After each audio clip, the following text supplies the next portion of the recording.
ഏവർക്കും ഹിസ്റ്റോറിസിറ്റിയിലേക്ക് സ്വാഗതം. ചരിത്ര സംഭവങ്ങളെയും ചരിത്രത്തിൽ ഇടം പിടിച്ച വ്യക്തികളെയും വിശകലനം ചെയ്യുന്ന ഒരു വൈജ്ഞാനിക പരിപാടിയാണ് ഹിസ്റ്റോറിസിറ്റി. ഈ ലക്കത്തിൽ നാം ചർച്ച ചെയ്യുന്നത് സ്കോട്ട്ലാൻഡിൽ ജനിച്ച് മദീനയുടെ ഗവർണറായി മാറിയ ചരിത്ര വ്യക്തിത്വമായ തോമസ് കീത്തിനെ കുറിച്ചാണ്. കേൾക്കുമ്പോൾ തന്നെ വളരെ അവിശ്വസനീയമായി തോന്നുന്ന ഒരു ജീവചരിത്രമാണ് അദ്ദേഹത്തിൻ്റേത്.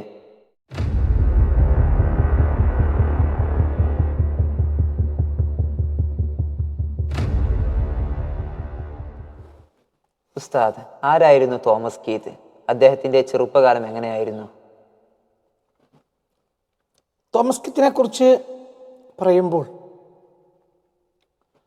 വളരെ വിചിത്രമായ, വളരെ സംഭവബഹുലമായ, വളരെ കുറഞ്ഞ ഒരു കാലഘട്ടത്തിൽ ജീവിച്ച ഒരു വ്യക്തി.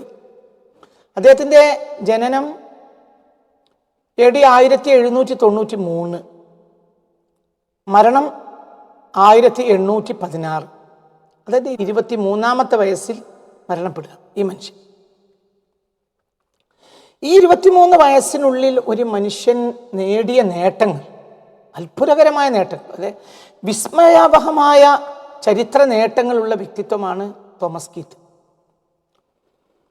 ആ മനുഷ്യനെ നമ്മൾ പ്രാഥമികമായി പരിചയപ്പെടുകയാണെങ്കിൽ സ്കോട്ട്ലൻഡിൻ്റെ തലസ്ഥാനമായ എഡിൻബർഗിൽ ഒരു സാധാരണ കുടുംബത്തിൽ ജനിച്ച ഒരു മനുഷ്യൻ, 1793 സാധാരണ കുടുംബത്തിൽ ജനിച്ച ഒരു മനുഷ്യൻ, ഒരു പാവപ്പെട്ട കുടുംബം, ഒരു സാധാരണ കുടുംബം ജനിച്ച ഒരു മനുഷ്യൻ 23-ാമത്തെ വയസ്സിൽ AD 1816 മരിക്കുന്നത് മദീനത്ത് ത്വയ്യിബയിലാണ്. അതും രക്തസാക്ഷിയാവുക. മദീനത്ത് ത്വയ്യിബയെ സംരക്ഷിക്കാൻ വേണ്ടി പുണ്യ റസൂലിന് വേണ്ടി ഷഹീദാവുക. അപ്പൊ ഈ 23 വർഷത്തെ ജീവിതം നമ്മൾ പഠിച്ചാൽ അത് സംഭവ ബഹുലമാണ്. അതായത് ഒരു ത്രില്ലർ നോവൽ നമ്മൾ വായിച്ചു പോകുന്നത് പോലെ വായിക്കാവുന്ന, പഠിക്കാവുന്ന, മനസ്സിലാക്കാവുന്ന ഒരു ചരിത്രം. പ്രത്യേകിച്ച് ഇന്നത്തെ യൂത്തിന് അദ്ദേഹത്തെ നമ്മൾ മനസ്സിലാക്കുകയാണെങ്കിൽ AD 1793 എഡിൻബർഗിലെ, അതായത് സ്കോട്ട്ലൻഡിൻ്റെ തലസ്ഥാനമായ എഡിൻബർഗിൽ ഒരു സാധാരണ സ്കോട്ടിഷ് കുടുംബത്തിൽ ജനിച്ചു അദ്ദേഹം. പിന്നെ എഡിൻബർഗിലെ പ്രധാനപ്പെട്ട സൈനിക വിദ്യാഭ്യാസ അക്കാദമിയായ ലെയ്ത്ത് അക്കാദമിയിൽ നിന്ന് 11-ാമത്തെ വയസ്സിൽ തൻ്റെ പഠനം ഇടയ്ക്ക് വെച്ച് നിർത്തി അദ്ദേഹം പിന്നീട് സൈന്യത്തിൽ ചേർന്നു. എന്തുകൊണ്ടെന്നാൽ കുടുംബം ദരിദ്രമാണ്. 11 വയസ്സ് വരെ ഒരു കുട്ടി പഠിച്ചാൽ ആ കുട്ടിക്ക് എത്രത്തോളം വിദ്യാഭ്യാസം ഉണ്ടാവുമെന്ന് നമുക്കൊക്കെ ചിന്തിച്ചാൽ അറിയാം. AD 1806 ഫ്രാൻസ് ഇറ്റലി ആക്രമിക്കുന്ന ഒരു സംഭവത്തിൽ യൂറോപ്പ് ഒന്നടങ്കം ഫ്രാൻസിനെതിരെ ഇറ്റലിയിൽ വെച്ച് യുദ്ധം ചെയ്യുന്നുണ്ട്. ആ സൈന്യത്തിൽ 1806 തൻ്റെ 13-14 വയസ്സ് പ്രായമുള്ള സമയത്ത് അദ്ദേഹം സൈനികനാണ്. അതിനുശേഷം പിന്നീട് ബ്രിട്ടീഷ് സൈന്യം അലക്സാണ്ട്രിയയിലേക്ക് മാർച്ച് ചെയ്യുന്നുണ്ട് 1807. ആ സൈന്യത്തിലുമുണ്ട്. ആ സൈന്യത്തിൽ അലക്സാണ്ട്രിയയിലേക്ക് പോകുമ്പോൾ തോമസ് കീത്തിന് 14-15 അത്രേ വയസ്സുള്ളൂ. ആ വയസ്സിൽ അദ്ദേഹം അലക്സാണ്ട്രിയയെ പിടിച്ചെടുക്കാൻ വേണ്ടി ബ്രിട്ടൻ ഒരു സൈന്യത്തെ അയക്കുന്നുണ്ട് അലക്സാണ്ട്രിയയിലേക്ക്. ആ സൈന്യത്തിലും തോമസ് കീത്ത് അംഗമാണ്. സ്കോട്ട്ലൻഡിലെ ഒരു ക്രൈസ്തവ കുടുംബത്തിൽ ജനിച്ച തോമസ് കീത്ത് എങ്ങനെയാണ് ഒരു മുസ്ലിമായി മാറുന്നത്? ബ്രിട്ടൻ അലക്സാണ്ട്രിയയിലേക്ക് അയച്ച സൈന്യത്തിൽ തോമസ് കീത്തും ഉണ്ടായിരുന്നു എന്ന് നേരത്തെ ഞാൻ പറഞ്ഞല്ലോ. ആ യുദ്ധത്തിൽ പക്ഷേ ബ്രിട്ടൻ തോറ്റുപോയി. ബ്രിട്ടന്റെ 400ഓളം പട്ടാളക്കാരെ ഓട്ടോമൻസ് പിടിച്ചടക്കി. ആ 400-ൽപ്പെട്ട, അതായത് പിടിച്ചടക്കപ്പെട്ട ബ്രിട്ടന്റെ സൈനികരിൽ പിടിച്ചടക്കപ്പെട്ട് ഓട്ടോമൻസ് ഈജിപ്തിൽ കൈവശം വെച്ച 400 പട്ടാളക്കാരിൽ ഒരാളായിരുന്നു തോമസ് കീത്ത്. അങ്ങനെ തോമസ് കീത്ത് ഈജിപ്തിന്റെ തടവറയിലായി. അന്ന് ഈജിപ്ത് ഭരിച്ചിരുന്നത് ഓട്ടോമൻസ് ആണ്. പക്ഷെ അദ്ദേഹത്തിന്റെ വേറിട്ട സ്വഭാവം, കുലീനമായ പെരുമാറ്റം, അദ്ദേഹത്തിൻ്റെ രീതികൾ, അതൊക്കെ അദ്ദേഹം ഒട്ടോമൻ പട്ടാളക്കാർക്കിടയിൽ ഏറെ സ്വീകാര്യനാകാൻ അദ്ദേഹത്തെ സഹായിച്ചു. അവരുടെ പെരുമാറ്റം കാരണം അദ്ദേഹം ഇസ്ലാമിനെ കുറിച്ച് ആകൃഷ്ടനായി. മറ്റൊരു രാജ്യത്തെ നിന്ന് ആക്രമിക്കാൻ വന്ന ഒരു രാജ്യത്തിൻ്റെ സൈനികരിൽപ്പെട്ട തന്നോട് കാണിക്കുന്ന സ്നേഹവായ്പ്, ദയാവായ്പ്, സൽസ്വഭാവം, അതൊക്കെ ഇസ്ലാം മതത്തിൻ്റെ പ്രത്യേകതയായി പലപ്പോഴും അദ്ദേഹം യൂറോപ്പിൽ കണ്ടിട്ടില്ലാത്ത ആത്മാർത്ഥമായ ഈ രീതികൾ ഇസ്ലാമിനെ കുറിച്ച് പഠിക്കാൻ തോമസ് കീത്തിനെ പ്രേരിപ്പിച്ചു. അപ്പോൾ ആ കാലഘട്ടത്തിൽ തൻ്റെ 15-ാം വയസ്സിൽ 1807 കാലം തടവ് പുള്ളിയായി കഴിയുന്ന കാലത്ത് അദ്ദേഹം ഇസ്ലാമിനെ കുറിച്ച് പഠിക്കാൻ വലിയ ആവേശം കാണിച്ചു. അങ്ങനെ അദ്ദേഹം ഇസ്ലാം മതത്തിൽ ആകൃഷ്ടനാവുകയും 3 മതങ്ങളും ബഹുമാനിക്കുന്ന ഇസ്ലാമായാലും ക്രൈസ്തവതയായാലും ജൂതമതമായാലും 3 മതങ്ങളും ആഗ്രഹിച്ച് ഇഷ്ടപ്പെടുന്ന നേതാവാണ് സയ്യിദ് ഇബ്രാഹിം അലൈഹി സ്വലാത്തു വസ്സലാം. ഈ 3 മതങ്ങളിലും പ്രധാനിയാണ് ഇബ്രാഹിം. അതുകൊണ്ട് തനിക്ക് ഇബ്രാഹിം എന്ന പേര് വേണമെന്ന് അദ്ദേഹം ആഗ്രഹിക്കുകയും അങ്ങനെ തോമസ് കീത്ത് തൻ്റെ 15-ാമത്തെ വയസ്സിൽ അദ്ദേഹം മുസ്ലിമായി ഇബ്രാഹിം എന്ന പേര് സ്വീകരിക്കുകയും ചെയ്തു. ഇസ്ലാമിനെ കുറിച്ച് കൂടുതൽ പഠിക്കുകയും അറിയുകയും ചെയ്തതോടെ അത്യുന്നതമായ ദൈവഭക്തിയും സ്വഭാവ ഗുണവും മഹിമയും മതബോധവും അദ്ദേഹത്തിൽ ഉളവായി. അത് അദ്ദേഹം അടിക്കടി വളരാനും അദ്ദേഹത്തെക്കുറിച്ചുള്ള വിശ്വാസ്യതയും ഈജിപ്തുകാർക്കിടയിലും ഒട്ടോമൻസിനിടയിലും അധികരിക്കാൻ കാരണമായി തീരുകയും ചെയ്യും. അക്കാലത്ത് ഈജിപ്ത് ഭരിച്ചിരുന്നത് ഒട്ടോമൻസ് ആണെങ്കിൽ പോലും ഒട്ടോമൻസിൻ്റെ ഗവർണറായ മുഹമ്മദ് അലി പാഷ, അൽബേനിയക്കാരനായ മുഹമ്മദ് അലി പാഷയായിരുന്നു യഥാർത്ഥത്തിൽ ഗവർണറായി ഈജിപ്തിൽ ഭരണം നടത്തിയിരുന്നത്. അങ്ങനെ മുഹമ്മദ് അലി പാഷ ഇദ്ദേഹത്തെ കേട്ടറിഞ്ഞ് മനസ്സിലാക്കി അദ്ദേഹത്തിന് ഒരു സൈനിക പദവി നൽകി, അദ്ദേഹത്തിൻ്റെ സൈന്യത്തേക്ക് സ്വീകരിച്ചു എന്ന് മാത്രമല്ല, അദ്ദേഹത്തിൻ്റെ സ്വഭാവ മഹിമ കണ്ട്, വിശ്വാസ്യത കണ്ട്, അദ്ദേഹത്തിൻ്റെ ആദർശനിഷ്ഠ കണ്ട്, മതബോധവും മതഭക്തിയും, ഈ ചെറുപ്പക്കാരനായ 15 വയസ്സുകാരനായ ജന്മം കൊണ്ട് യൂറോപ്പിനാണെങ്കിലും മതബോധം കൊണ്ട് ഉന്നതനായി തീർന്ന, ഇസ്ലാമിക മതബോധം കൊണ്ട് ഉന്നതനായി തീർന്ന ഈ ബാല്യക്കാരനെ തൻ്റെ ഭാര്യ ആമിന ഹാനിമിൻ്റെ അംഗരക്ഷകനാക്കി നിയോഗിച്ചു. അപ്പോൾ നേരത്തെ ഉസ്താദ് ഇൻട്രൊഡക്ഷനിൽ പറഞ്ഞല്ലോ അദ്ദേഹം മദീനയുടെ ഗവർണറായി മാറിയെന്നൊക്കെ. അപ്പോൾ എങ്ങനെയാണ് അദ്ദേഹം ഇവിടെ നിന്നും മദീനയിലേക്ക് എത്തിച്ചേരുന്നത്? അദ്ദേഹം ഇസ്ലാമിനെ കുറിച്ച് പഠിച്ചപ്പോഴേ അദ്ദേഹത്തിന് മദീനയിൽ വരാൻ വല്ലാത്ത, മക്കയിൽ വരാനും മദീനയിൽ വരാനും വല്ലാത്ത മോഹമുണ്ടായിരുന്നു. പുണ്യ നബിയോട് അദ്ദേഹത്തിന് അതിരില്ലാത്ത വിശ്വാസവും സ്നേഹവും നേരത്തെ തന്നെ ഉണ്ടായിരുന്നു. കാരണം ഇസ്ലാമിനെ പഠിച്ചപ്പോൾ ഇസ്ലാമിൻ്റെ കേന്ദ്രബിന്ദു എന്ന് പറഞ്ഞ സത്യത്തിൽ മറ്റൊന്നുമല്ല പുണ്യ റസൂൽ. അപ്പോൾ ആ റസൂലിന് വല്ലാത്ത ഒരു സ്നേഹം തോമസ് കീത്തിനുണ്ടായിരുന്നു. ആ ഇടക്കുണ്ടായ ചില കാര്യങ്ങൾ എന്തെന്നാൽ, ആ ഇടക്ക് ഒട്ടോമൻസ് വളരെ വലിയ പ്രതിസന്ധികൾ നേരിട്ട ഒരു സമയമാണ് ആ സമയം. അതായത് മക്ക മദീനയൊക്കെ അക്കാലം മുതൽ ഒക്കെ ഭരിച്ചിരുന്നത് 16-ാം നൂറ്റാണ്ടിൻ്റെ AD 16-ാം നൂറ്റാണ്ടിൻ്റെ തുടക്കം മുതൽ, സലീം ഒന്നാമൻ്റെ ഒക്കെ കാലം മുതലേ മക്ക മദീന എല്ലാം അവിടുത്തെ ഖിലാഫത്ത് മുഴുവനും ഒട്ടോമൻസിനാണ്. അപ്പോൾ ഈ ഒരു കാലഘട്ടത്തിൽ 1803 അഥവാ 19-ാം നൂറ്റാണ്ടിൻ്റെ തുടക്കം വരുമ്പോഴത്തിന് നിങ്ങൾക്കറിയാം, ഇസ്ലാമിനെ സംബന്ധിച്ചിടത്തോളം ഇസ്ലാമിലെ ഏറ്റവും വലിയ പരിക്കുണ്ടാക്കിയ ഭീകരവാദികൾ എന്ന് പറഞ്ഞാൽ അത് സത്യത്തിൽ വഹാബി ആക്രമണമാണ്. അതുപോലത്തെ ഒരു ഭയാനകമായ അവസ്ഥ മുസ്ലിം ചരിത്രത്തിൽ കാണാൻ സാധ്യമല്ല. അവരുടെ ആക്രമണം വന്നു. അവർ മക്കായും മദീനായും ഒരേ സമയത്ത് കയ്യേറി ഭീകരാക്രമണങ്ങളാണ് നടത്തിയത്. അവർ ചെയ്തു കൂട്ടിയ തോന്നിയാസങ്ങൾക്കും കൂട്ടക്കൊലകൾക്കും കയ്യും കണക്കുമില്ല. ഒട്ടോമൻസ് സത്യത്തിൽ പകച്ചു പോയൊരു ഘട്ടമാണ്. ഒരേ സമയത്ത് ഒട്ടോമൻസിന് നേരിടേണ്ടി വന്നത് കിഴക്കൻ യൂറോപ്പിൽ നിന്ന് റഷ്യയുടെ ആക്രമണം ഒട്ടോമൻസിന് നേരിടേണ്ടി വന്നു. അതേ സമയത്ത് നെപ്പോളിയൻ്റെ സൈന്യം, ഫ്രാൻസിൽ നിന്നുള്ള സൈന്യം നേരെ ഈജിപ്തിലേക്ക് കയറി. അതേ സമയത്താണ് അതേ ഒരു പീരീഡ്, ഒരേ കാലഘട്ടം 1790കളുടെ അവസാന ഭാഗം, 1800കളുടെ തുടക്കം, ഇതാണ് ആ കാലഘട്ടം. ആ കാലഘട്ടത്തിൽ ആണ് വഹാബികളുടെ ഭീകരാക്രമണം മക്കായും മദീനയിലും വരികയും മക്കായും മദീനയും അവർ കൂട്ടക്കുരുതികൾ നടത്തി പിടിച്ചടക്കുകയും ചെയ്തു. ധാരാളം ഉലമാക്കളെ കൊന്നു, സെയ്ദന്മാരെ കൊന്നു. മക്കായിലേക്കും മദീനയിലേക്കും യാത്ര ചെയ്യുന്ന സുന്നി സൂഫികളായ സംഘങ്ങളെ അവർ ആക്രമിച്ചു. അതിനൊന്നും പെട്ടെന്ന് അവർക്ക് മറുപടി പറയാനോ പ്രതിരോധിക്കാനോ കഴിഞ്ഞില്ല. എന്തുകൊണ്ട്? പലതരം ആക്രമണം കൊണ്ട് ഒരു ക്ഷയം സ്വാഭാവികമായും ഓട്ടോമൻസിന് വന്നിരുന്നു. അതൊക്കെ ഓട്ടോമൻസ് തുരത്തുന്നത് അതായത് നെപ്പോളിയൻ്റെ സൈന്യത്തെ തുരത്തി, അതേപോലെ തന്നെ റഷ്യയുടെ ആക്രമണത്തിന് ഒരു പരുവമുണ്ടാക്കി.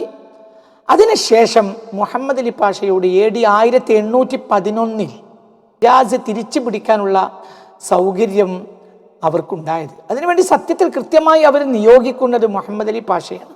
മക്കായിൽ നിന്നും മദീനായിൽ നിന്നും ഭീകരവാദികളായ ഫസ്റ്റ് സൗദി സ്റ്റേറ്റിനെ, അതായത് ഇന്നതിൻ്റെ രണ്ടാം ഭാഗം, അമർച്ച ചെയ്ത് വഹാബിയത്തിനെ പുണ്യനഗരങ്ങളിൽ നിന്ന് പുറത്താക്കാൻ ഒട്ടോമൻസ് ആവശ്യപ്പെട്ടു. അത് 1811 ഈ സന്ദർഭത്തിൽ ആ ഉത്തരവാദിത്വവും ആ വെല്ലുവിളിയും മുഹമ്മദ് അലി പാഷ ഏറ്റെടുത്തു. മുഹമ്മദ് അലി പാഷ തൻ്റെ മകനായ തുസൂൾ പാഷയെ അതിനു വേണ്ടി നിശ്ചയിച്ചു. സൈന്യാധിപനായി നിയോഗിച്ചു. മദീനയിലേക്ക് അയച്ചു, മക്കയിലേക്കും. ആ സന്ദർഭത്തിൽ ഞാൻ നേരത്തെ പറഞ്ഞല്ലോ, ആമിന ഹാനിമിൻ്റെ അംഗരക്ഷകരിൽ പ്രധാനിയായിരുന്നു തോമസ് കീത്ത് അഥവാ ഇബ്രാഹിം എന്ന ഈ വ്യക്തി. അപ്പൊ ഈ വ്യക്തിയുടെ ധൈര്യം, ആത്മാർത്ഥത, സത്യസന്ധത, വിശ്വാസ്യത, സൽസ്വഭാവം, ഇതിലൊക്കെ ആമിന ഹാനിമിന് വലിയ ബോധ്യം ഉണ്ടായിരുന്നു. അവരെ സംബന്ധിച്ചിടത്തോളം 17 വയസ്സുള്ള മകനാണ് ആര്? തുസൂൺ പാഷ. ഈ മകനെ സംരക്ഷിക്കാനും മകനെ വലം കയ്യാനും നിൽക്കാനും ഒരു പട്ടാളക്കാരനെ, നിപുണനായ ഒരാളെ ആവശ്യമുണ്ട്. അതിനെന്തിനും പറ്റിയ ആളാണ് തോമസ് കീത്ത് അഥവാ ഇബ്രാഹിം എന്ന ഈ വ്യക്തി എന്ന് ആമിന ഹാനിം നേരത്തെ തന്നെ മനസ്സിലാക്കിയിട്ടുണ്ട്. അതുകൊണ്ട് ഇതിൽ കേവലം ഒരു സാധാരണ പട്ടാളക്കാരനല്ല, അതായത് തുസൂൺ പാഷയുടെ വലങ്കയായിട്ട് ആമിന ഹാനിം കൂടെ അയച്ച ആളാണ് തോമസ് കീത്ത് അഥവാ ഇബ്രാഹിം. അതായത് 17 വയസ്സാണ് തുസൂണിന്, 18 വയസ്സാണ് ആർക്ക്? തോമസ് കീത്ത് എന്ന ഇബ്രാഹിമിന്. അവർ രണ്ടാളും നേരെ ഹിജാസിലേക്ക് വന്നു. അവരെ സംബന്ധിച്ചിടത്തോളം വലിയ വെല്ലുവിളികളാണ് നേരിടേണ്ടത്. നല്ല സ്മാർട്ടായ ബാല്യക്കാരാണ്, ധാരാളം പട്ടാളക്കാർ അവരെ കൂടെയുണ്ട്, അവരൊക്കെ നല്ല കരുത്തന്മാരുമാണ്. പക്ഷെ അവർ നേരിടേണ്ടത് വെല്ലുവിളികൾ വളരെ വലുത്. എന്തുകൊണ്ട്? വഹാബിയത്ത് ഏത് കാലത്തും ചതി കൊണ്ടാണ് മുസ്ലിം ലോകത്തെയും മറ്റുള്ളവരെയും ചതിയിലൂടെയാണ് നേരിട്ടത്. ആ ചതി ഏത് സമയത്തും നടക്കാറുണ്ടായിരുന്നു. മാത്രമല്ല, മക്ക മദീന നഗരങ്ങൾ 1803 മുതൽ ഉള്ള ഈ ദീർഘമായ 5-8 വർഷത്തെ കാലഘട്ടത്തിനുള്ളിൽ തകർത്തവർ തരിപ്പണമാക്കിയിരുന്നു. പുണ്യ റസൂൽ സ്വല്ലല്ലാഹു അലൈഹി വസല്ലം ജനിച്ച വീട് തകർത്തിരുന്നു. ആമിന ഹബീബ റസൂൽ താമസിച്ച വീട് തകർത്തിരുന്നു. ഇങ്ങനെ ഏകദേശമായ പിന്നെ ജന്നത്തുൽ മുഅല്ല, ജന്നത്തുൽ ബഖീ, അവിടെയുള്ള കുബ്ബകളെല്ലാം മഖബറകളെല്ലാം തകർത്തിരുന്നു. മദീനയിൽ പുണ്യ റസൂൽ സ്വല്ലല്ലാഹു അലൈഹി വസല്ലമയുടെ ഖുബ്ബത്തുൽ ഖദ്റ അല്ലാത്തതെല്ലാം, അതായത് രണ്ടാം സൗദി സ്റ്റേറ്റ് ചെയ്ത അത് തന്നെ ഒന്നാം സൗദി സ്റ്റേറ്റും 1803 മുതൽ ചെയ്തു പോരുന്നുണ്ടായിരുന്നു. അത് വലിയ വെല്ലുവിളിയായി. ഇവരാകട്ടെ ഗറില്ല ആക്രമണമാണ് നടത്തിയിരുന്നത്. അപ്പൊ അവരിൽ നിന്ന് 1811 മുതൽ 1815 വരെയുള്ള ഏകദേശം 5 വർഷക്കാലം എടുത്ത് പൂർണ്ണമായും വഹാബികളെ അവർ ഹിജാസിൽ നിന്ന് തുരത്തി. മക്ക മദീന നഗരം പരിശുദ്ധമായ ഇസ്ലാമിയത്തിന്റെ അഹ്ലു സുന്നയുടെ കീഴിൽ കൊണ്ടുവന്നു. 1815 കൂടെ തുസൂൺ പാഷ ഈജിപ്തിലേക്ക് തന്നെ തിരിച്ചുപോയി. അങ്ങനെ പോകുമ്പോൾ നേരത്തെ തന്നെ തുസൂൺ എന്ത് ചെയ്തിട്ടുണ്ട്? ഈ യുദ്ധത്തിനിടയിൽ തൻ്റെ കീഴിലുള്ള സൈന്യത്തിൻ്റെ പ്രധാനപ്പെട്ട ചീഫ്, പ്രധാനപ്പെട്ട കമാൻഡർ എന്ന നിലയിലുള്ള ആഗ എന്ന പദവി, അതൊരു ടർക്കിഷ് ഭാഷ, ആഗ എന്ന പദവി തോമസ് കീത്തിന് കൊടുത്തു. അതാണ് ഇബ്രാഹിം ആഗ. ചരിത്രത്തിൽ അദ്ദേഹത്തെ 2 രൂപത്തിൽ വായിക്കും. ഒന്ന് അദ്ദേഹത്തെ തോമസ് കീത്ത് എന്ന് വായിക്കും, ചില ചരിത്രകാരന്മാർ അദ്ദേഹത്തെ ഇബ്രാഹിം ആഗ. ഇനി ബ്രിട്ടീഷ് ചരിത്രത്തിൽ 2 പേരും അദ്ദേഹത്തിന് കാണുന്നുണ്ട്. ആകെ എന്നാൽ കമാൻഡർ, ചീഫ് എന്നൊക്കെയാണ് അർത്ഥം. അപ്പൊ തുസൂണിന്റെ കീഴിലുള്ള സൈന്യത്തിന്റെ ചീഫായി തുസൂൺ തന്നെ നേരത്തെ കാലത്തെ അദ്ദേഹത്തെ നിശ്ചയിച്ചിരുന്നു. 1815 അവസാനത്തോടു കൂടെ തുസൂൺ തിരിച്ചു പോവാണ് ഈജിപ്തിലേക്ക്. അപ്പോൾ അദ്ദേഹം തോമസ് കീത്തിന് മദീനയുടെ ഗവർണർ പദവി കൂടി നൽകി. അങ്ങനെ ചരിത്രത്തിൽ ആദ്യമായി ഒരു ബ്രിട്ടീഷുകാരൻ, ഒരു യൂറോപ്യൻ, തികഞ്ഞൊരു യൂറോപ്യൻ, സ്കോട്ടിഷുകാരനല്ല, എഡിൻബർഗുകാരനാണ്, സ്കോട്ടിഷ്കാരനാണ്, ബ്രിട്ടീഷുകാരനായ ഒരു മനുഷ്യൻ, ഒരു തികഞ്ഞ യൂറോപ്യൻ ചരിത്രത്തിൽ ആദ്യമായി മദീനത്തു ത്വയ്യിബയിലൂടെ സേവകനായ, വിശ്വാസ്യതയുള്ള, പുണ്യ റസൂലിനെ ഏറെ സ്നേഹിച്ച ഒരു ഗവർണറായി മാറി 1815 കൂടെ. ഇസ്ലാമിനെ കുറിച്ച് പഠിക്കുന്ന കാലത്ത്, മുസ്ലിമാവുന്നതിന് മുമ്പ് തന്നെ ഇസ്ലാമിനെ കുറിച്ച് പഠിക്കുന്ന കാലത്ത് തന്നെ മദീനയെ അദ്ദേഹത്തിന് വല്ലാത്ത ഇഷ്ടമായിരുന്നു. പിന്നെ പുണ്യ റസൂലിന്റെ മദീനയിൽ എത്താൻ അദ്ദേഹത്തിന് വല്ലാത്ത ആഗ്രഹം ഉണ്ടായിരുന്നു മുസ്ലിം ആവുന്നതോടുകൂടി.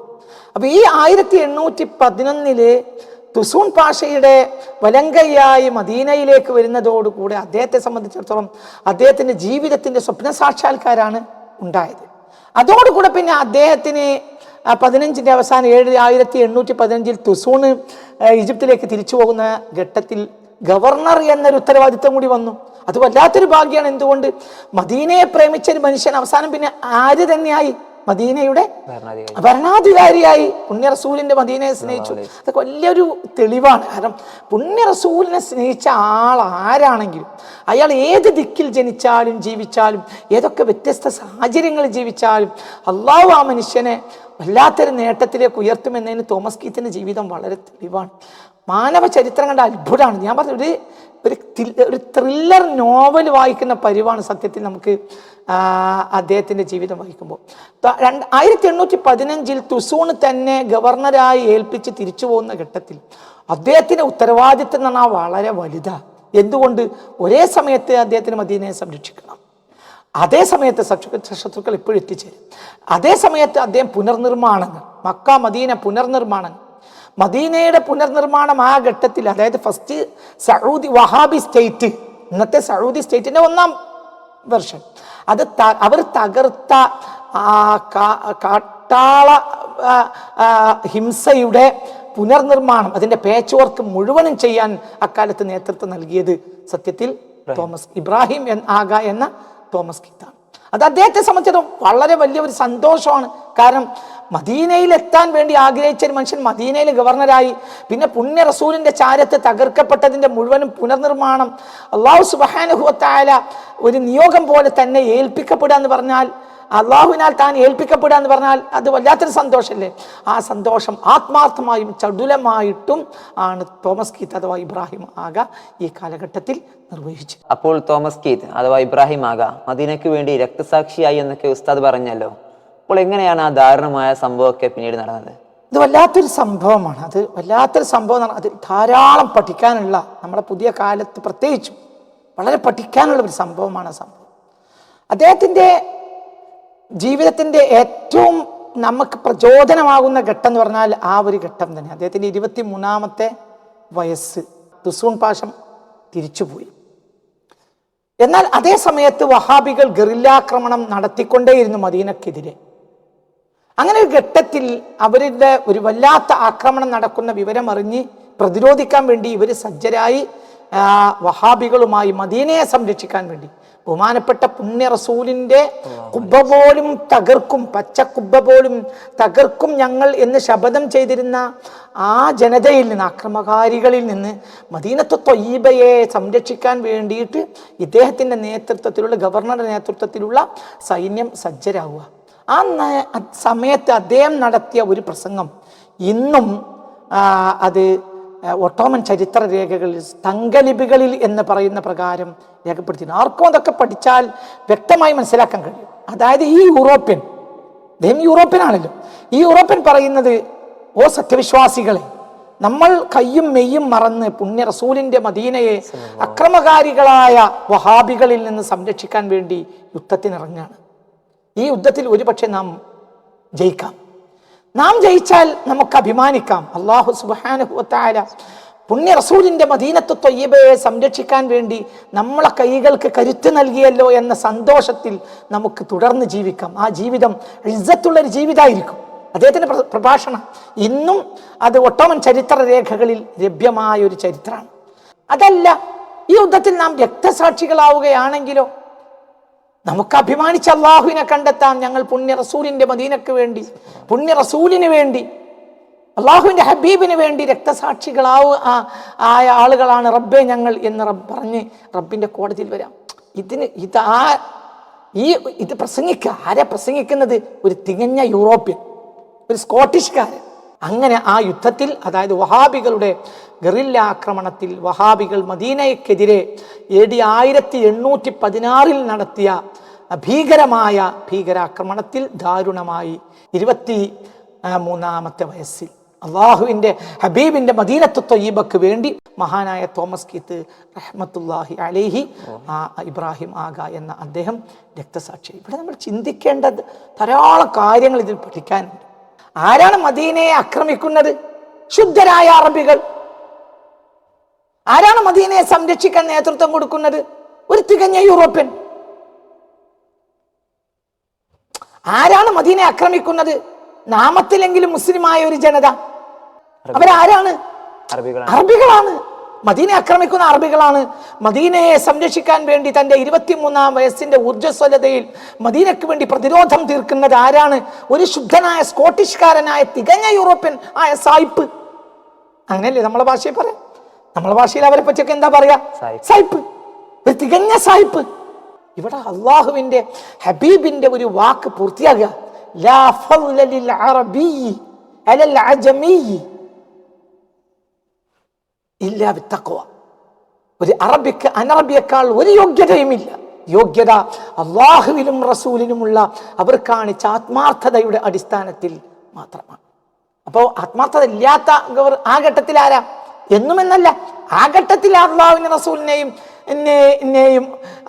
റസൂലിന്റെ മദീനത്തു ത്വയ്യിബയെ അള്ളാഹുവിന്റെ അർശിൽ പോലും അള്ളാഹു സുബ്ഹാനഹു വ തആല നാമം എഴുതി വെച്ച പുണ്യ റസൂലിന് അഭയം കൊടുത്ത അള്ളാഹുവിന്റെ ഹബീബ് സല്ലല്ലാഹു അലൈഹി വസല്ലം ഏറെ സ്നേഹിച്ച മക്ക ഫതഹായിട്ട് പോലും പുണ്യ റസൂൽ സല്ലല്ലാഹു അലൈഹി വസല്ലം തങ്ങൾ തിരിച്ചു വന്ന എന്നല്ല, മദീനയെ പ്രേമിക്കുന്നത് ഈമാന്റെ ഭാഗമാണെന്ന് പുണ്യ റസൂൽ പറഞ്ഞ മദീനയുടെ ഓരോ വഴിത്താരകളിലും മലായിക്കത്തുകൾ കാവൽ നിൽക്കുന്നുണ്ടെന്ന് പുണ്യ റസൂൽ പറഞ്ഞ മദീനയെ സ്നേഹിക്കുന്നത്, മദീനക്കാരെ സ്നേഹിക്കുന്നത് ഈമാന്റെ അടയാളമാണെന്ന് പുണ്യ റസൂൽ പറഞ്ഞ ആ മദീനക്ക് വേണ്ടി പ്രതിരോധം തീർക്കുന്നത് ആരാണ്? ഈ യൂറോപ്യൻ. അദ്ദേഹം മുത്തഖയാണ്, അദ്ദേഹം സ്വാലിഹാണ്, അദ്ദേഹം മുഖ്ലിസാണ്. റഹ്മത്തുള്ളാഹി അലൈഹി റളിയല്ലാഹു അൻഹു വനഫഅനാ ബിഉലൂമിഹി. അല്ലേ, നിങ്ങൾ ചിന്തിക്കുക. ഉസ്താദിന്റെ ഈ വാക്കുകൾ കേൾക്കുമ്പോൾ വളരെ അത്ഭുതം തോന്നുകയാണ്. കാരണം ഇത്ര വലിയൊരു പുണ്യപുരുഷനെ ഇത്രയും കാലമായിട്ട് ഏതെങ്കിലും ഒരു പുസ്തകത്തിൽ വായിച്ചിട്ടില്ല, അല്ലെങ്കിൽ പല പ്രഭാഷണങ്ങൾ നടന്നു, ഒരു പ്രഭാഷണങ്ങൾ ഇതുവരെ കേട്ടിട്ടില്ല. അപ്പോൾ ഇങ്ങനത്തെ ഒരു മഹാമനീഷി ഇവിടെ ജീവിച്ചിട്ട് എന്തുകൊണ്ട് ഇത്രയും കാലമായിട്ട് ഇദ്ദേഹം ഒരു പുസ്തകത്തിൽ വായിക്കപ്പെട്ടിട്ടില്ല, അല്ലെങ്കിൽ ഒരു പ്രഭാഷണത്തിൽ കേൾക്കപ്പെട്ടിട്ടില്ല? എന്തുകൊണ്ടാണിത്? അതിന് മറുപടി കൃത്യമായി ലോകത്തെ വേൾഡ് ഇസ്ലാമിക് പൊളിറ്റിക്സ് പഠിക്കാൻ നിങ്ങൾ അല്പം തയ്യാറായാൽ നിങ്ങൾക്ക് തന്നെ കിട്ടുന്ന കൃത്യമായ ഉത്തരം. അതായത് ഏതൊരു അക്രമകാരികൾക്കെതിരെയാണോ തോമസ് കീത്ത് യുദ്ധം ചെയ്ത് രക്തസാക്ഷിത്വം വഹിച്ചത്, ആ ജനതയാണ്, ആ വിഭാഗമാണ്, ആ അക്രമകാരികളാണ് പുണ്യ നഗരങ്ങൾ ഇന്ന് ഭരിച്ചുകൊണ്ടിരിക്കുന്നത്. അതാണ് കൃത്യമായ ഉത്തരം. അപ്പോൾ അത് ലോകത്തെ ഭൗതികതയെ ഭയപ്പെടുന്ന പണ്ഡിതന്മാരെ സംബന്ധിച്ചിടത്തോളം അത് അവരുടെ ഒരു പൊളിറ്റിക്കൽ പ്രശ്നമാണ്. ഒന്ന്. രണ്ട്, അവരെന്ത് ചെയ്തു? ഈ ഒന്നാം സൗദി സ്റ്റേറ്റ് വന്നപ്പോൾ അവർ ചരിത്രവും തകർത്തു, മക്ബറകളും അടയാളങ്ങളും ഒക്കെ തകർത്തു. അതിനെ വീണ്ടും ഒട്ടോമൻസ് അതായത് 1815 ശേഷം അത് വീണ്ടും പുനർനിർമ്മിച്ചു. പക്ഷേ രണ്ടാം സൗദി സ്റ്റേറ്റ് അധികാരത്തിൽ വന്ന 1920 കാലഘട്ടങ്ങളിൽ അത് വീണ്ടും പൂർണ്ണമായും അവർ തകർത്തു. ആ ചരിത്രങ്ങൾ, ആ വ്യക്തിത്വങ്ങൾ, സുന്നി സൂഫികളെ അനവധി അവർ കൂട്ടക്കൊല ചെയ്തു. അവരുടെ മഹാന്മാരായ പഴയകാല സുന്നി സൂഫികളുടെ ചരിത്രത്തെ ഇല്ലാതെയാക്കി, എല്ലാം നാമാവശേഷമാക്കി, പൂർണ്ണമായും നാമാവശേഷമാക്കി. ഇപ്പോൾ ഭരിച്ചുകൊണ്ടിരിക്കുന്നത് ആരാണ്? അധിനിവേശകർ, അർഹതയില്ലാത്ത അധിനിവേശകർ. ആ അധിനിവേശകരുടെ ആ അധികാരത്തിൻ്റെ ഹുങ്കിൻ്റെ മുന്നിൽ, അല്ലെങ്കിൽ അവർ എറിഞ്ഞു കൊടുക്കുന്ന ആ പണക്കൊഴുപ്പിൻ്റെ അപ്പകഷ്ണങ്ങളുടെ മുന്നിൽ സുന്നി പണ്ഡിതന്മാർ എന്ന് പറയുന്നവർ പോലും ഓച്ചാനിച്ചു നിന്നു. അതുകൊണ്ടാണ് സുന്നി പണ്ഡിതന്മാർക്കിത് ഒരു ബാധ്യത ഉണ്ടല്ലോ. സത്യത്തിൽ അറബ് ചരിത്ര രേഖകളിൽ അദ്ദേഹത്തെ കാണുന്നില്ല. ആ ചരിത്രവും അവരില്ലാതെയാക്കി. അദ്ദേഹത്തെ മറവ് ചെയ്യപ്പെട്ട മഖബറകൾ, എല്ലാ മഖബറകളും തകർത്ത കൂട്ടത്തിൽ മദീനയിലെ പ്രവാചക സ്നേഹിയായ ഇബ്രാഹിം ആഗ എന്ന ആ സ്വാലിഹായ ആ മനുഷ്യന്റെ അഥവാ തോമസ് കീത്തിന്റെ മഖബറയും അവർ തകർത്ത് പൂർണ്ണമായി അവർ നാമാവശേഷമാക്കി, എല്ലാം തകർത്ത് തരിപ്പണമാക്കി. തെക്കൻ സൗദി സ്റ്റേറ്റ് മാത്രമല്ല, ഇന്ന് മിഡിൽ ഈസ്റ്റിൽ ഭരണം നടത്തിക്കൊണ്ടിരിക്കുന്ന GCCയിലെ രാജ്യങ്ങളും ആ രാജകുടുംബങ്ങളും എല്ലാം സത്യത്തിൽ ആ ഒന്നാം സൗദി സ്റ്റേറ്റിന്റെ തനിയാവർത്തനങ്ങൾ മാത്രമാണ്. അതായത് അത് തന്നെയാണ് അടിസ്ഥാനപരമായി അതാണ്. അതുകൊണ്ട് ആ ചരിത്രത്തെ ഒന്നും ചികഞ്ഞെടുക്കാൻ അവർ തൽപരരല്ല. അവർക്ക് അടിമവേല ചെയ്യുന്നവരാണ് ഒരു നിലക്ക് ആഗോള സ്ഥലത്തിലെ പണ്ഡിതന്മാരടക്കം. അടിമവേല ചെയ്യാൻ നിർബന്ധിതരാണ് എന്ന് വേണമെങ്കിൽ പറയാം. നമ്മളവരെ ബഹുമാനിച്ച് അങ്ങനെ പറയാം. വേല ചെയ്യാൻ നിർബന്ധിതരാണ്. നമ്മളൊരു സ്വതന്ത്രമായ ഒരു ഇസ്ലാമിക ഭരണകൂടം പോലും ഇല്ല. എല്ലാം അധിനിവേശത്താണ്. അതായത് ഈ ഇസ്ലാമിൻ്റെ എക്കാലത്തെയും ബദ്ധവൈരികളായ യൂറോപ്യന്മാർ ചികഞ്ഞെടുത്ത് കൊടുത്ത് കഷ്ണം വെട്ടിക്കൊടുത്ത ആ സ്ഥാനങ്ങളിൽ ആ കുടുംബവാഴ്ചയുടെ ആവർത്തനങ്ങളും അവരുടെ അനന്തരകാരന്മാരുമാണ് ഇന്ന് ഭരണം നടത്തിക്കൊണ്ടിരിക്കുന്നത്. അവർക്ക് മുന്നിൽ ഓച്ചാനിച്ച് നിൽക്കുന്നവരാണ് ഇന്ന് സുന്നികളെന്ന് പറയുന്ന പണ്ഡിതന്മാർ പോലും. അപ്പോൾ ഇത്തരം ചരിത്രങ്ങൾ ചികഞ്ഞെടുക്കാൻ അവർക്ക് താല്പര്യം ഇല്ല. ബ്രിട്ടീഷുകാരിയായ റോസ്മേരി സക്ലിഫ് എന്ന ഒരു നോവലിസ്റ്റ് ബ്ലഡ് ആൻഡ് സാൻഡ് എന്ന ഒരു നോവലുണ്ട്, ഒരു ചരിത്ര നോവൽ. അതിമനോഹരമായി റോസ്മേരി സക്ലിഫ് അദ്ദേഹത്തിൻ്റെ തോമസ് കീത്തിന്റെ ജീവിതത്തെ അനാവരണം ചെയ്തു. ഒരു മനുഷ്യൻ, അതും സാധാരണ ഒരു കുടുംബത്തിൽ, സ്കോട്ട്ലൻഡിലെ ഒരു സാധാരണ ദരിദ്ര കുടുംബത്തിൽ ജനിച്ച ഒരു മനുഷ്യൻ 23 വയസ്സായപ്പോഴത്തിന് നബി തിരുമേനിയുടെ മദീനയുടെ ഗവർണറായി ജീവിതത്തിൽ വലിയ നേട്ടങ്ങൾ വാരിക്കൂട്ടി ധീരതയെ സമർപ്പിച്ച് ഈ ചരിത്രരേഖകളിൽ അദ്ദേഹത്തെ കാണുന്നത് തുർക്കി ചരിത്രരേഖകളിൽ അദ്ദേഹത്തെ കാണുന്നത് യൂറോപ്പ് കണ്ട ഏറ്റവും ആദർശനിഷ്ഠയും ബോധവുമുള്ള ധൈര്യശാലിയാണ്. അങ്ങനെ ഒരു പേര് വരെ തൻ്റെ ഭരണാധികാരികളും സമൂഹത്തിൽ നിന്ന് സമ്പാദിച്ച് രക്തസാക്ഷിയായ മനുഷ്യനെക്കുറിച്ച് റോസ്മേരി സക്ലിഫ് തൻ്റെ നോവലായ ബ്ലഡ് ആൻഡ് സാൻഡ് എന്ന നോവലിൽ വിശദീകരിക്കുന്നുണ്ട്. വലിയ ആത്മാർത്ഥത പുലർത്തിയിട്ടുണ്ട് ഈ നോവൽ. ആരെക്കുറിച്ച്? തോമസ് കീത്ത് എന്ന ഇബ്രാഹിം ആഗയെക്കുറിച്ച്. എനിക്ക് മദീന സന്ദർശിക്കുന്ന ആളുകളോട് പറയാനുള്ളത്, എൻ്റെ ഒരു വസിയ്യത്ത്, നിങ്ങൾ മദീനയിലൂടെ നടക്കുമ്പോൾ ആ മനോഹരമായ മദീനത്തു ത്വയ്യിബയുടെ ആ കാറ്റിൻ്റെ സുഗന്ധമേറ്റ് നിങ്ങൾ പുണ്യ റസൂലിൻ്റെ നഗരത്തിലൂടെ നടക്കുമ്പോൾ നിങ്ങൾ അപ്പോൾ ചിന്തിക്കേണ്ടത്, ഇവിടെ ഒരു രക്തസാക്ഷി കിടക്കുന്നുണ്ട്. അദ്ദേഹം യൂറോപ്യനാണ് ജന്മം കൊണ്ട്, എന്നാൽ അദ്ദേഹം മദീനത്തു ത്വയ്യിബയെ തൻ്റെ കരളിനേക്കാൾ സ്നേഹിച്ചൊരു മനുഷ്യനാണ്. ഇവിടെ എവിടെയോ ഉണ്ട്. അദ്ദേഹത്തിൻ്റെ അടയാളം പോലും ഇപ്പോൾ ഇല്ല. 2ാം സൗദി സ്റ്റേറ്റ് അദ്ദേഹത്തിൻ്റെ അടയാളം പോലും തരിപ്പണമാക്കി കഴിഞ്ഞു. മക്ബറ എല്ലാം തകർത്തു. തോമസ് കീത്തിന്റെ മക്ബറയും തകർത്തു. എല്ലാം തകർത്തു. എവിടെയും ഇല്ല, ഒന്നുമില്ല. എന്നാലും ആ അടിവച്ചടിവെച്ച് മദീനത്തു ത്വയ്യിബയിലൂടെ വഴിത്താരകളിലൂടെ നടക്കുമ്പോൾ ഇപ്പോൾ നിങ്ങൾ ആ മനുഷ്യനെ ഓർക്കണം. പുണ്യ റസൂലിന് വേണ്ടി മരിച്ച ഒരു യൂറോപ്യൻ പുണ്യ റസൂലിനെ സംരക്ഷിക്കാൻ വേണ്ടി തൻ്റെ ജീവിതത്തിൻ്റെ ആ മനോഹരമായ ഘട്ടത്തെ ലോകത്തിൻ്റെ നായകനായ റഹ്മത്തുല്ലിൽ ആലമീന് വേണ്ടി സമർപ്പിച്ച കോട്ടിഷുകാരനായ തികഞ്ഞ ഒരു യൂറോപ്യൻ ഇവിടെ എവിടെയോ കിടക്കുന്നുണ്ട് എന്ന് ചിന്തിച്ചുകൊണ്ട് ആ വഴിത്താരയിലൂടെ നിങ്ങൾ കടന്നു പോവുക എന്നാണ്. ഒരു ഫാത്തിഹ അദ്ദേഹത്തിന് ഓടുന്നത് നിങ്ങൾക്ക് നല്ലതാണ്. അദ്ദേഹം പുണ്യ റസൂലിനെ സ്നേഹിച്ച മഹാനാണ്. അങ്ങനെ സ്നേഹിച്ച ഒരു ആളുടെ ചരിത്രം അടുത്ത കാലത്തൊന്നും നമുക്ക് കിട്ടാനില്ല. ഇതിന് വല്ലാത്തൊരു അത്ഭുതകരവുമുണ്ട്. ഇത് വിസ്മയാവഹമായ ചരിത്രം. എന്തുകൊണ്ട്? അദ്ദേഹം ജനിക്കുന്നത് സ്കോട്ട്ലൻഡിലാണ്. ഇത് തികഞ്ഞ യൂറോപ്യനാണ്. യൂറോപ്പിന്റെ ചരിത്രം പുണ്യ റസൂലിനെതിരാണ് ആയിരക്കണക്കായ വർഷങ്ങൾ. എന്നാൽ അവിടെയും സത്യത്തിൽ നന്മ കിളിർത്തത് നമ്മൾ കാണുകയാണ്. എവിടെ? Thomas Keith. അപ്പോൾ യുവാക്കൾക്ക്, പുതിയ യുവചേതനക്ക് പാഠം ഉൾക്കൊള്ളാനും നബിയെ സ്നേഹിക്കാനും ഈ ചരിത്രം വലിയൊരു പ്രചോദനമാകും എന്നാണ് ഞാൻ മനസ്സിലാക്കുന്നത്. സൂക്ഷ്മത മുൻനിർത്തി ഈ ചാനൽ സോഷ്യൽ മീഡിയ വരുമാനങ്ങൾ സ്വീകരിക്കുന്നില്ല. ആയതിനാൽ തന്നെ ഈ ചാനലുമായി ബന്ധപ്പെട്ട സാങ്കേതിക ചെലവുകളിലേക്കും ഷെയ്ഖ് റഹ്മത്തുള്ള കാസിമി ഉസ്താദിൻ്റെ മറ്റു പ്രബോധന പ്രവർത്തനങ്ങളിലേക്കും നിങ്ങളിൽ താല്പര്യമുള്ളവർ താഴെ കാണുന്ന നമ്പറിൽ സംഭാവന നൽകുക.